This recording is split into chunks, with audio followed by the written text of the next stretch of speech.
Not even gonna bother pausing my background Let's Play listening, because I hate the awkward silence when I have to pause it, then turn on the camera, and then when I turn off the camera, it's quiet again for a second, and I can't deal with silence, you know? Number 4, that's Chaos Child. I believe this is like a prequel to Chaos Head.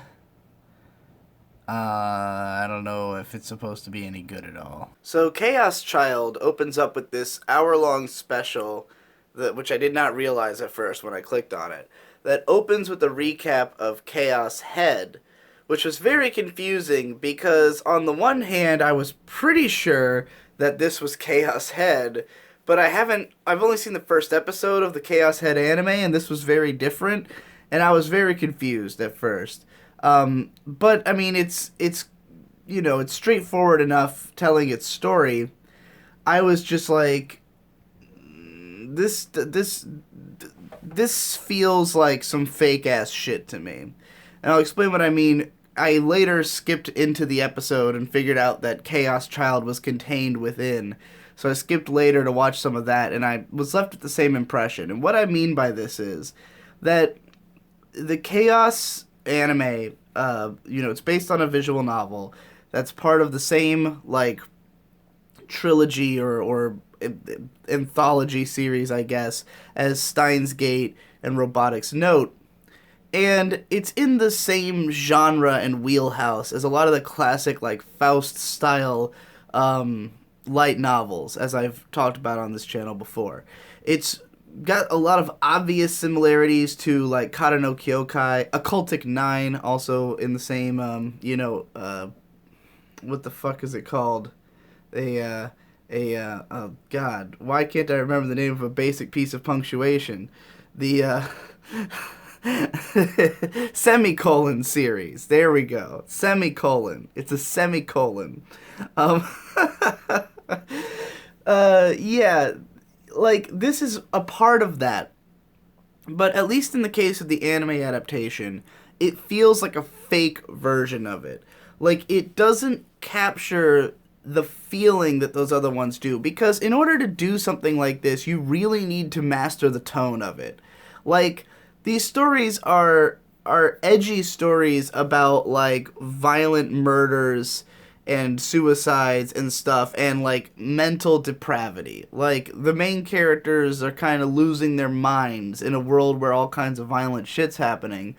And I think what's made a lot of the other anime adaptations of these work is that they capture some of that manic energy. Like in Steins Gate, you really are endeared to these weird characters before it really goes into more of a plot, and also it actually has time to flesh out the plot.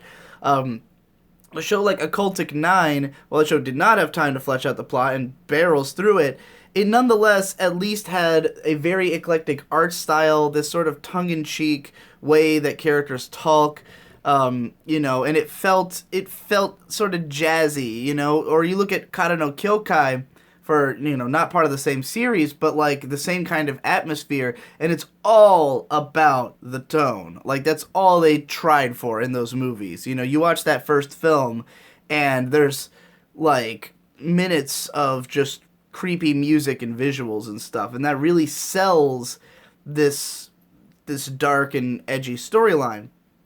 So you look at Chaos Child, and it just feels very flat. It's like generic looking character designs, generic directing. There's just nothing that makes it pop or feel like alive or nuanced or tonal in any way. It just feels like some basic ass anime shit that's really edgy and violent for no reason. And by showcasing like these gruesome deaths and yet making them look so flat and boring, like it just looks like some guy getting his head cut off kind of thing. Like everyone looks so basic. There's just no stylization to it, and it really makes it feel fake and wrong. Like it feels like a cheap knockoff of what it actually is supposed to be. And I can't again speak for the game, like how the game feels in comparison, but Even the original Madhouse adaptation of Chaos Head, while I remember it feeling similarly about it when it came out, at least I remember it having more energy and more of like a manic tinge to it, even if the character designs and aesthetic were still very generic. But yeah, I think without that, a series like this really suffers and comes out feeling just kind of boring and awkward and stilted. Next show. Isn't the number 42 supposed to be like the meaning of the universe or something? Is that the meme number? I think it's from Hitchhiker's Guide to the Galaxy. Recreators. Now, this is a show I'm very curious about because I've had some people insisting that the show is supposed to be great, others insisting that it's supposed to be terrible and I will hate it.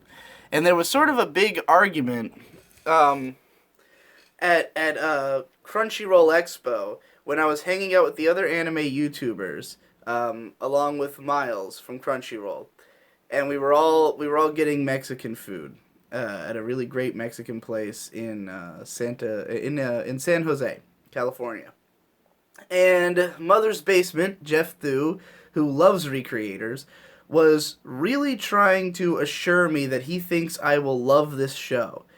And his reasoning was that because I like Shiro Bako, I would love this show because of things it has to say about creators. To which Giguk and Arcada, who were both there, were both giving him very weird looks and telling me there's no way I'll like this show. He's completely wrong. Everyone was giving him really askance glances about this, and he was quite adamant that he thought I would like it. Now, Jeff's been wrong about my tastes before, so I have no idea what to think. But it was really funny, and I thought I'd share that story with you. Let's check it out. Okay, so I watched exactly half of Recreators, and credit to Mother's Basement. I definitely was enjoying it a lot more than I expected to. I certainly didn't think I'd make it halfway through the show.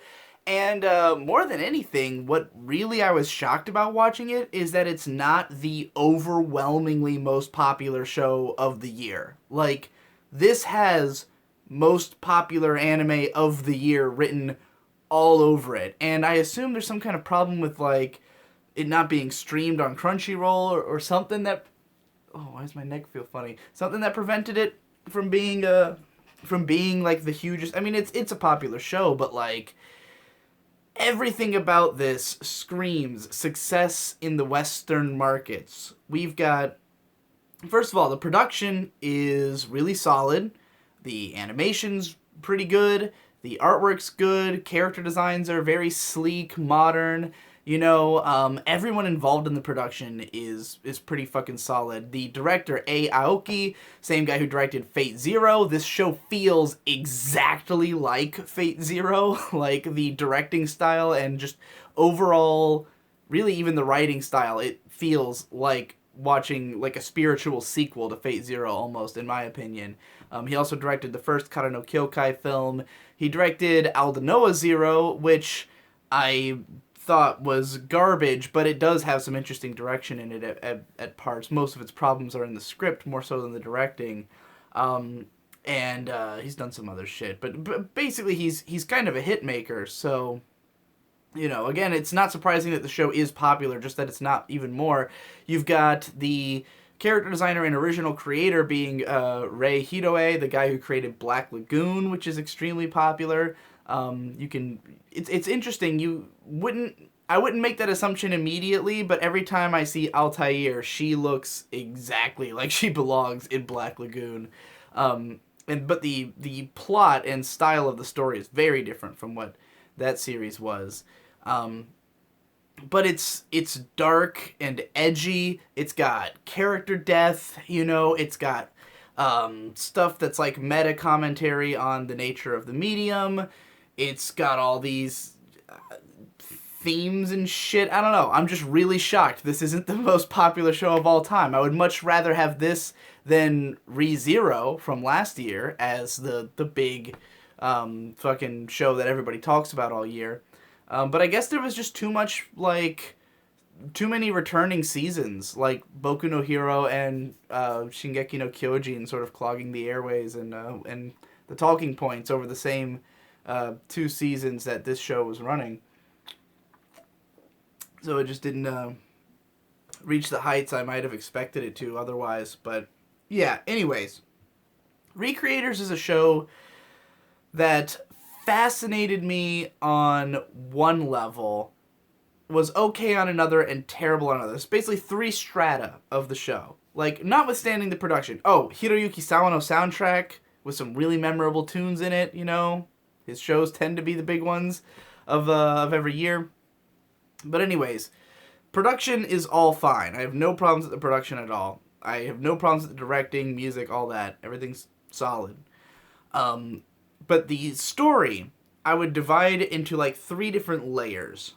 First, you've got the mechanical layer, and this is where the story is really interesting, which is in like the how and why of what the story is. Which is to say, it's oh God. For some reason, characters from within stories have been appearing in the real world. All of them being really popular characters from really popular series and shit. And basically, the mechanics of how they get translated to our world is by far the most interesting thing about the show.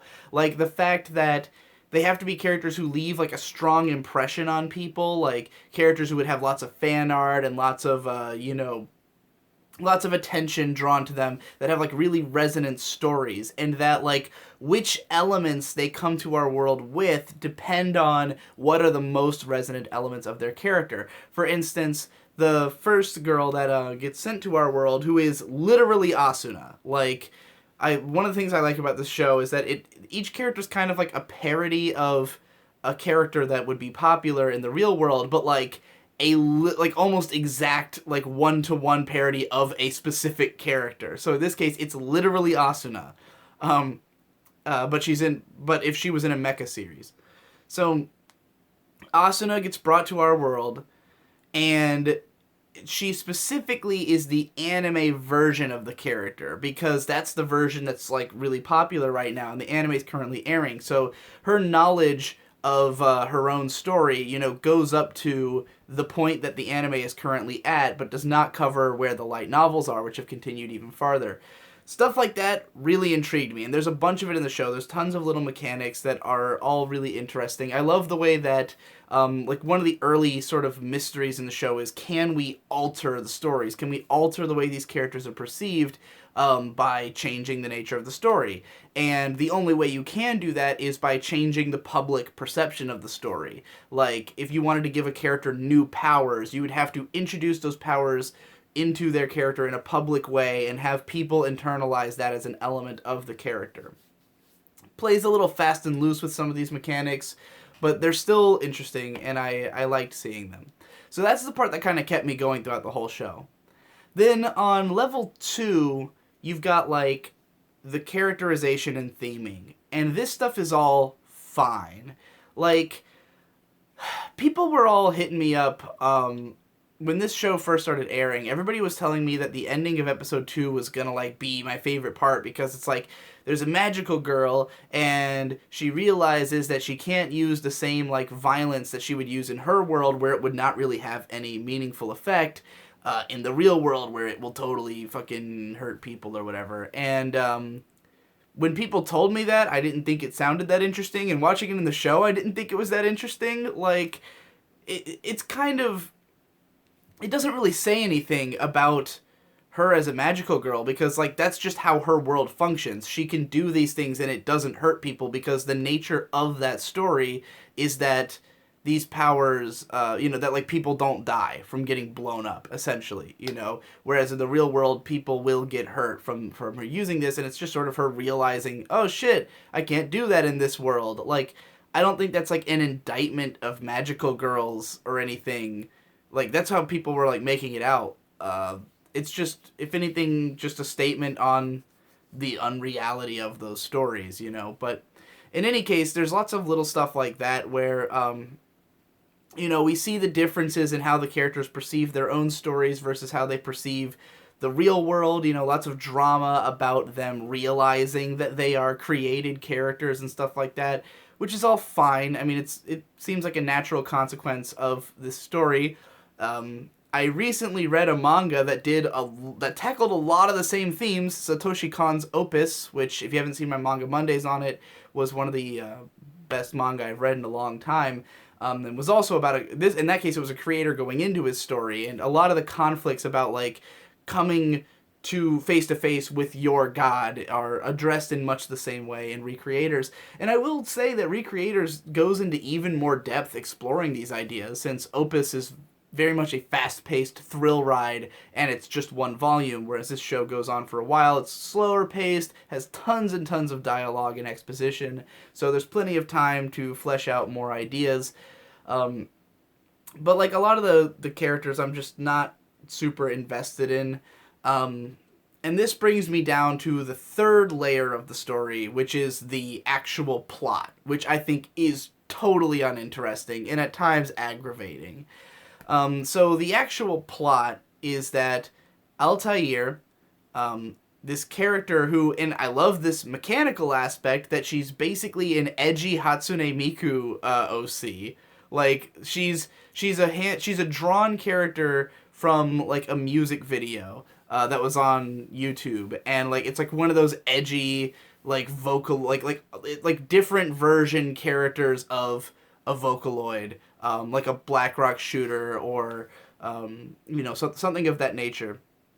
So she's one of those essentially, but she's very edgy, and because of the nature of how she was made, that like there's so little information to her story other than that she has this twisted worldview and like wants the world to die. Like that's all that really there is to her character, so that's all she really comes to this world with, and she's basically trying to initiate the end of the world, and is bringing all these characters into the world for unclear reasons that are to be clarified at a later date, I suppose. But I don't care. I really don't care what the reasons are, because saving the world plot is just not interesting. Like the fact that she wants to destroy the world, I don't think she's an interesting character. The mechanic of how she was created is interesting, but like I don't really care whether or not the characters are going to save the world in the end, and the conflicts that perpetuate this plot are by and large obnoxious. Like midway through the first half, we get introduced to a character who's from a murder mystery novel, and she's basically this super sadistic, like occultish character who can, if she basically will lie about her inability to do something, and then when someone buys into that lie, it makes it so she can do that thing, essentially. It's a weird, complicated thing. But this girl, while I think she's fine as a character, is insufferable to watch. Because her thing is that she never shuts the fuck up. And she's constantly fucking with people. Like, she tries to get into your head and manipulate language in such a way that you will activate her powers. And she's always trying to, like, manipulate situations. She's very similar to Orihara Izaya from Durarara, except even more over the top and obnoxious. And even Izaya, by the time I was like towards the end of Durarara, I was fucking sick of him and his bullshit. But he's got a little bit more laid back approach. This girl is just all out, non fucking stop with the manipulation of other people. And almost immediately, we get to a point where I'm like, why does everybody let her talk? Like, you know that her power, like, you know that everything she says is a lie, and you know that her power is to get you to buy into a lie in order to make it real, so why let her talk ever? Just ignore her. Just don't talk to her. And like increasingly as this character keeps showing up and talking, everyone else looks dumber and dumber for the fact that they will continue to communicate with her.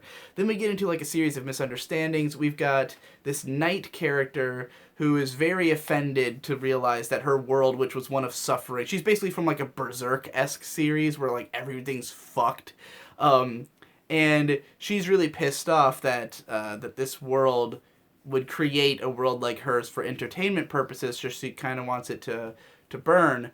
But she's just really dumb, and like she's easily manipulated by other characters, and it's not really like, it's to a point where she's impossible to sympathize with, because she should not be so stupid as to fall for the incredibly obvious ploys that that manipulator girl is, you know, stringing her up in. Um, Really, I can't say any of the characters is super interesting. By far the most like likable character is Meteora, who is this sort of not really a white mage. She's like a librarian character from a video game, but she's got like mage powers, and she's just like the good girl. You know, she's the voice of reason. She's the one who's analyzing the situation, coming to all the conclusions, and proposing all the solutions. She's like the de facto leader of the group, and she's just really cute and entertaining, and she's just a good person, which makes her easy to root for. You know, and Asuna character is fine. Some of the creators, I kind of like some of the authors of the stories, just because they all are portrayed very well as like who would be the author of these stories, especially the guy who writes the mech story, because there's one kid who's a mecha pilot, and like his writer is like a fat otaku dude who like exactly who you would envision writing a super robot manga, you know. And some of the scenes of like the characters arriving in our world are entertaining, some of their first encounters, but as the story goes along, we get to the point where every couple of episodes all of the characters have to converge in one location and fight.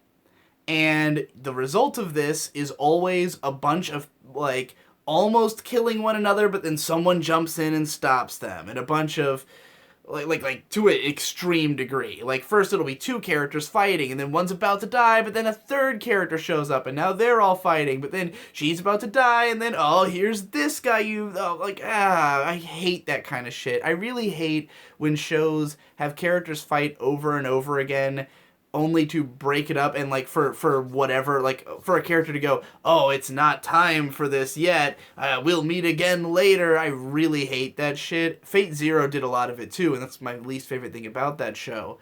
But you know, this show is like overloaded with having the characters fight just for the sake of having fight scenes and action scenes that don't lead to anything. There's only one so far, halfway through the show, episode 8, there's a big character death. It's a big, edgy, dramatic scene. It's well done. It's not even a fight. Like, it's a one-off confrontation that's pretty well done in terms of, like, the dramatic directing, and it ends in a you know, a gruesome killing scene.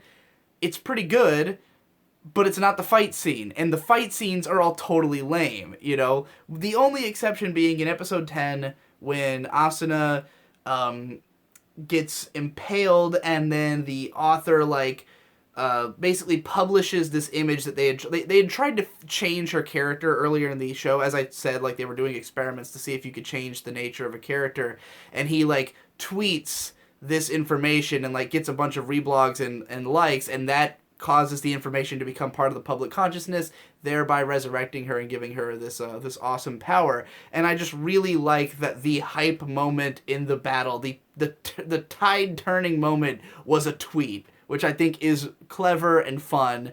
And that, again, the mechanics of the story are really interesting, but the actual plot, when it's just like so much of it's based on misunderstandings.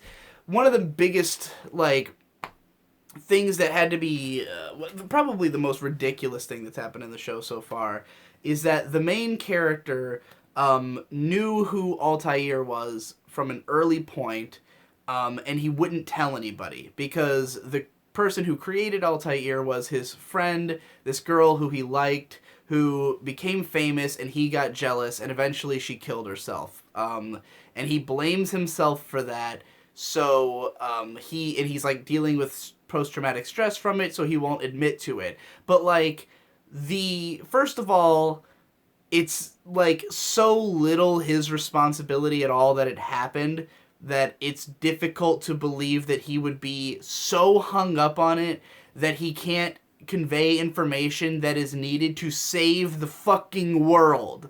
Like, this is the information that everyone around him is chasing after, and he's just hanging out with them, not saying anything until the moment he's finally confronted about it and has to say something.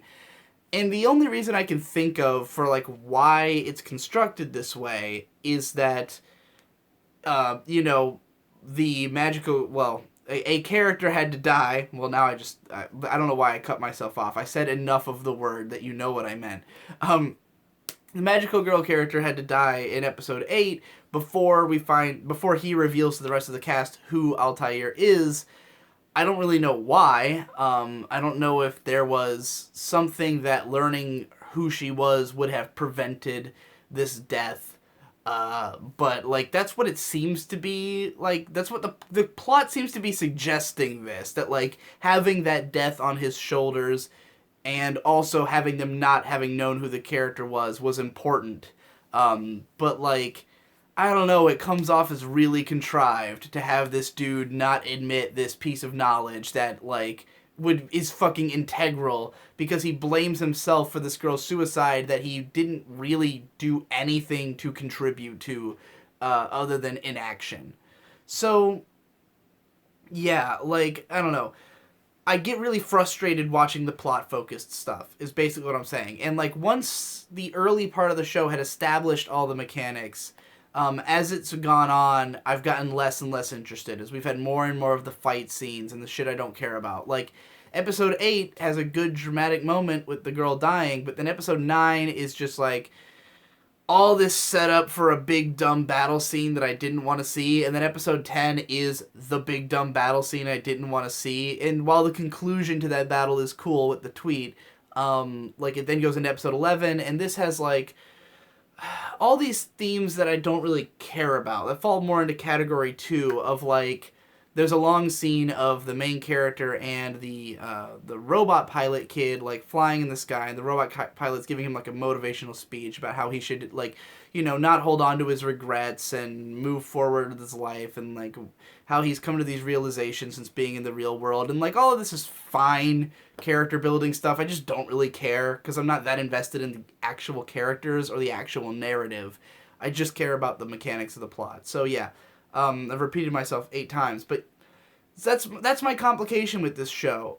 I'm interested, and it's well made, so like I want to keep watching, but then like where it's going is not somewhere I'm interested in. And like I don't know if there's more mechanics that will be as interesting as the ones that have previously been established, but like if more of this show is going to be battle scenes where characters sit around talking, or if I have to listen to the fucking manipulator girl like at all anymore, then I'm going to get sick of it real quick. And you know, I'm facing down an entire second half of the series going, you know, like at no point was I, even though the whole thing I felt like this is a good show, at no point have I been enthralled by it. And I put it on hold for like a solid week. I'd watched the first 9 episodes, and then I just kind of didn't get back to it because I wasn't like so enthusiastic about finishing it.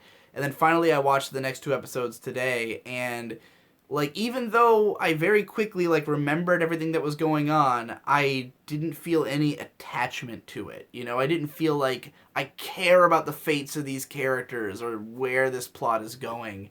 So yeah, that's why I'm dropping it. But you know, I still think it's a pretty decent show.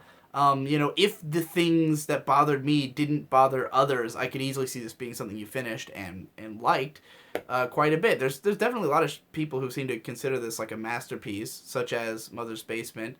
I don't even blame them for that. It's a little like I hesitate to say normie for my taste for something I would consider a masterpiece, but like it's good. It's good entertainment, and I'm shocked it's not more popular. But hey, maybe that's refreshing. I don't know.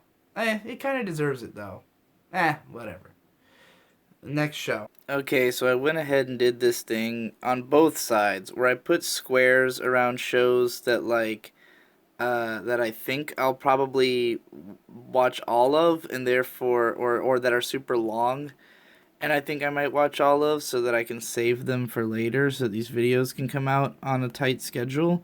at least for the rest of October, and then in November it can become like a weekly series or something. On this side, I just did it to shows that have a first season that we haven't actually seen yet, but over here I did the other, and then I also went ahead and did the random generation off camera because we've gotten to the point where I have to hit it like 12 times to get something I haven't seen. So number 8 is Bang Dream. Let's try that. So when you look at the picture for Bang Dream and you see like 5 cute girls in a band together, your mind's immediately going to go to K-On! But the series does a lot right out the gate to make sure you know that it's not at all trying to be K-On! And see, in this show, we open on a bunch of long panning shots of the main character's room with lots of adorable decorations. But then she wakes up and she looks out the window, and then her alarm goes off and she's like, I beat the alarm. So it's the opposite of Yui. Then she goes into her little sister's room and bugs her to wake up. So it's the opposite of Yui. Then she leaves the house with no food. So it's the opposite of Yui. And she has confusion over the timing of the opening ceremony. But it's not her opening ceremony she gets wrong. It's her sister's opening ceremony who she gets wrong. So it's the opposite of Yui. And then there's a scene of a bunch of shots of her making her way to school for the first day, but she doesn't get distracted by anything or do anything that would indicate any personality. So she's the opposite of Yui. Jokes aside, this show feels exactly like Love Live, which it just has that fake, plasticky, inauthentic feeling that I can't stand. Like, it's so, I don't know, the characters don't feel real. They feel like they're just the archetype, like, in the way the show kind of swells up with the emotions. I don't know. It just feels like an off-brand K-On! Or an on-brand Love Live to me. I'm not feeling it. Alright, I rolled until I got something again, which is 35, which just says Jikan. I assume that's not the full title, because it wouldn't make any sense. So Jikan no Shihaisha was, as expected, a quick drop, but I was really taken aback by the opening of the show. Because it's not every day that a show immediately makes me want to watch it on the basis of just an amazing piece of soundtrack music. This show, I looked at the Mal page and I immediately knew this was not going to be my thing. It was going to be a pile of garbage based on just the image, the promo image, the little thumbnails of the episodes. Like, it looked like some kind of really edgy, relatively low budget, like, generic anime schlock. Like, just manga adaptation or maybe video game adaptation schlocky shit. That was pretty obvious, just like at a glance. But I started it up, and immediately this incredible, like, Careless Whisper-esque fucking saxophone blasts in over these shots of, like, a dreary city covered in snow. And, like, the city doesn't look all that cool, but, like, the atmosphere they're trying to create is very cool, and the music's doing it. And then there's, like, this dude fighting a monster on the bridge, before Irithyll in Dark Souls 3. And, like, they turn into CG and they have this really bad looking fight. And it's like playing this fucking god tier BGM piece over this, like, ugly ass trashy fight. And I was just like, oh man. And right after that, when we get into the show proper, like, the animation's bad. Like, the show is not good looking at all. And so far none of the dialogue's captivating my attention. But man, that piece of BGM, I looked into it. The guy who did the music for the show is a guy named Evan Call, an Englishman who also did the soundtracks for Big Order and Tokyo ESP, and he's doing the soundtrack for Violet Evergarden starting next year. So, yeah, look out for that. I didn't watch those other shows, but I saw people saying things to the effect of, like, oh, this is the guy who makes the amazing soundtracks for train wreck shows. And I was like, well, that sounds about right. But yeah, I recommend watching the opening 1 minute of this show just to hear that fucking song, and understand the tone that was supposed to be there, but just wasn't delivered on. Anyway, let's watch another show. Alright, I got number 24, which is Surezure Children. I'm curious about this one because I've heard it's supposed to be good, and it's pretty popular. So yeah, let's fucking give it a look. Okay, so far I really, really like Surezure Children. I watched the first episode and thought it was great. In fact, it doesn't belong on the dark side. I think May would really like this show, so I'm just gonna move this over to the light side list and just go to another show so that I can watch that with her and comment on it there. Okay.